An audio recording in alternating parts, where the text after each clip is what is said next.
আমি একটু জনাব রাকিবুল ইসলাম আপনাকে জানতে চাই যে বিএনপি জাতীয় সংসদ নির্বাচন আগে কোনো ধরনের নির্বাচনে রাজি না, যদিও বিএনপি দাবি করে যে তারা অনেক বেশি জনপ্রিয় দল সারা বাংলাদেশে। তো অন্য নির্বাচন হলে, স্থানীয় সরকার নির্বাচন বা গণপরিষদ নির্বাচন হলে বিএনপির অসুবিধা কি? আপনি যদি এক দুই লাইনে আপনার আমি একটু বলতে চাই, তো আমাকে 2-3 মিনিট একটু সময় দিতে হবে।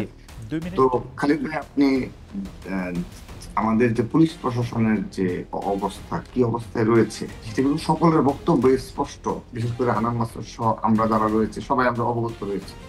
তো এই পুলিশ প্রশাসন দিয়ে আপনি নিশ্চয়ই এই স্থানীয় নির্বাচন করার মতো অবস্থায় নেই। দ্বিতীয়ত আসেন যে লোকাল পর্যায়ে এই আমরা যেমন ছাত্র দল মার্চ ফর জাস্টিস পালন করছি, তোমাদের 3টা প্রোগ্রাম করেছি। এই যে আমরা সামনে আবারও সেই কর্মসূচিতে যাব ছাত্রলীগের ও তার দোষীদের বিচারের দাবিতে। তো এই পুলিশ প্রশাসন কি সেই বিচার করার সক্ষমতা করেছে? পারেনি। এই পুলিশ প্রশাসনকে জাতীয় সংসদ নির্বাচন কেমনে করবেন? এখানে তো শুধু পুলিশ প্রশাসন থাকবে না, সেখানে আপনি অবশ্যই অপর সকল আইন শৃঙ্খলা বাহিনী থাকে না। স্থানীয় সরকার নির্বাচনেও একটা আপনি টেস্ট করে দেখেন যে কি হইতে যাচ্ছে। জি খালিদ ভাই, আপনি নিশ্চয়ই একটা কালচার এবং সারা দেশে একটা কালচার রয়েছে বছরের পর বছর, যে শুধু ফ্যাসিস্টদের সর্বশেষ সময় ব্যতীত, যে অবশ্যই সেখানে বাংলাদেশের সকল আইন শৃঙ্খলা বাহিনীকে নিযুক্ত করে সেখানে। আর আরেকটি বিষয় আসেন, যেখানে প্রধান নির্বাচন কমিশনাররা বারবার যেখানে বলে, তো সেখানে এত ইন্টারেস্ট, এখানে তো আপনি যে ধরনের হামলা এবং যে ধরনের হত্যাযোগ্য হয়ে যেতে পারে। কারণ লোকাল এটা এত সহজ না, এখানে অনেক কিছু ঢাকায় বসে বসে ইকুয়েশন করে আমি স্থানীয় নির্বাচন করব, এখানে দেশে তো অরাজক পরিস্থিতি সৃষ্টি হয়, সেই দায়ভার টাকা এবং কেউ ইচ্ছে করে এই ধরনের অরাজক দায়ভার তখন নতুন পার্টিতে দিয়েন, অসুবিধা কি? না না না না, সেটা না। যদি এ ধরনের পরিস্থিতি সৃষ্টি হয় সেহেতু এটা কে নিবে, এবং যদি আপনার আমরা সন্দেহ করতে পারি সে ধরনের পরিস্থিতি সৃষ্টির জন্যই কেউ এই ধরনের আপনি শেষ লাইনটি অবশ্যই বলবেন, কিন্তু পাশাপাশি আপনি যদি এটা একটু পরিষ্কার করতেন যে ছাত্র দলের সভাপতি হিসাবে আপনি এইটাই লক্ষ্য এবং কর্তব্য মনে করেন কিনা কোনো না কোনো প্রকারে বিএনপিকে ক্ষমতায় আনা। ধন্যবাদ।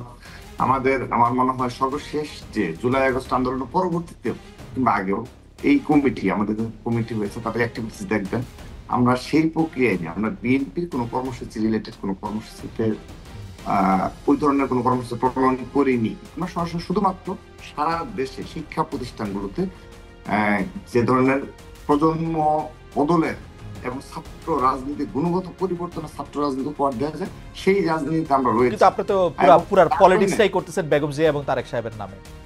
কেন? অবশ্যই কেন ছাত্রদলের সাথে বিএনপির কি সম্পর্ক? মানে যদি লেজ না হন আপনারা।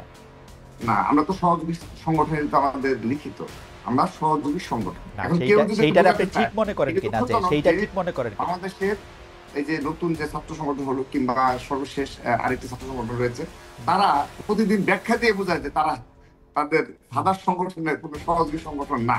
তো এগুলো সাধারণ শিক্ষার্থীরাই নিবে, যে জাস্টিফাই করবে যে এগুলো সহযোগী সংগঠন কিনে। আমরা তো ঘোষণাকৃত, আমরা ঘোষণা দিয়ে সহযোগী সংগঠন, আমাদের গঠনতন্ত্রে এটা উল্লেখ রয়েছে যে আমরা সহযোগী সংগঠন, অঙ্গ সংগঠন। এইটা আপনি মনে করেন কিনা যেটা ঠিক? আসলে জুলাই আগস্ট আন্দোলনের পরে একটা সহযোগী সংগঠন, একটা রাজনৈতিক দল, শহীদ রাষ্ট্রপতি জিয়াউর রহমানের মতো একজন রাষ্ট্রনায়ক থেকে থাকে, যদি আপসহীন এবং বাংলাদেশের অনুবাদ জনাব তারেক রহমান যদি প্রধানমন্ত্রী হন, বেগম খালেদা জিয়া সেই যদি দল থেকে আগামীর বাংলাদেশের যদি একজন লিডার থেকে থাকে, এটা আমরা বিশ্বাস করি না, সাধারণ জনগণ বিশ্বাস করে। তার সাথে থেকে যদি রাষ্ট্র গঠনে এবং সাধারণ শিক্ষার্থীদের পাশে থাকার মতো অবস্থায় থাকা যায়, অবশ্যই। তাহলে তো আপনার এই ফর্মুলায় তো আপনারা ছাড়া আর কেউ এই ছাত্র রাজনীতি করতে পারবে না, কারণ বিএনপির দল তো একটাই হবে, একজনই তো প্রধানমন্ত্রী।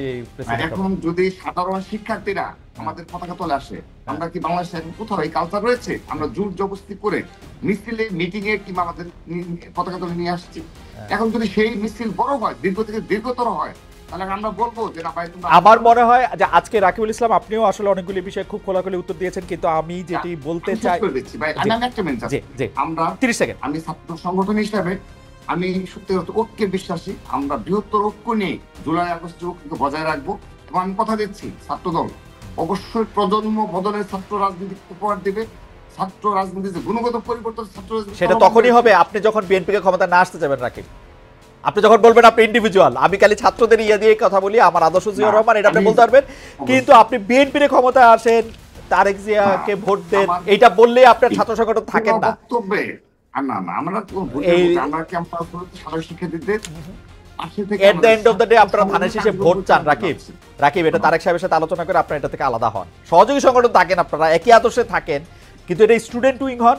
আমরা আশা করি আর কি এরকম, আমরা এই স্বপ্ন দেখি যে আসলে একটা লেজুর ভিত্তি ছাড়া একটা দল, আপনারা ধানে ভোট দিতে বললে আর এটা আপনারা থাকেন না। আপনি আসলে আমি জানি না বিএনপি নিশ্চয়ই আপনাকে মানে এই ব্যাপারটা নিয়ে নিশ্চয়ই আপনার সাথে কথাও বলছে। রাকিব আমরা আর সময় নাই, আপনাকে লাস্ট লাইনটা একটা বলছেন মনে হয়, তারপরও আমি আপনাদের দুজনকে অনেক ধন্যবাদ দিতে চাই। রাকিবুল ইসলাম আজকে অনেকগুলি বিষয় নিয়ে খোলাখুলি বলেছেন, তার দলের অবস্থান বলেছেন, আবারও বলেছেন দুর্নীতিবাজ বা চাঁদাবাজি এটি বিচ্ছিন্ন ঘটনা, নেতৃত্বের কাছ থেকে সেটা সেরকম কোনো কিছু আসে না। আমি জনাব আব্দুল আনার মাসুদকে অনেক ধন্যবাদ দিতে চাই, তিনি তার অবস্থান পরিষ্কার করেছেন। এক ক্ষেত্রে তিনি বলেছেন যে এটি আসলে তার বলা উচিত হয় নাই জনাব রুল হক নূর সম্পর্কে, সেই জন্য দুজনকে অনেক অনেক ধন্যবাদ দিয়ে আমরা আজকের অনুষ্ঠান এখানে শেষ করছি। পরবর্তী অনুষ্ঠানের জন্য আপনাদের সবাইকে শুভেচ্ছা।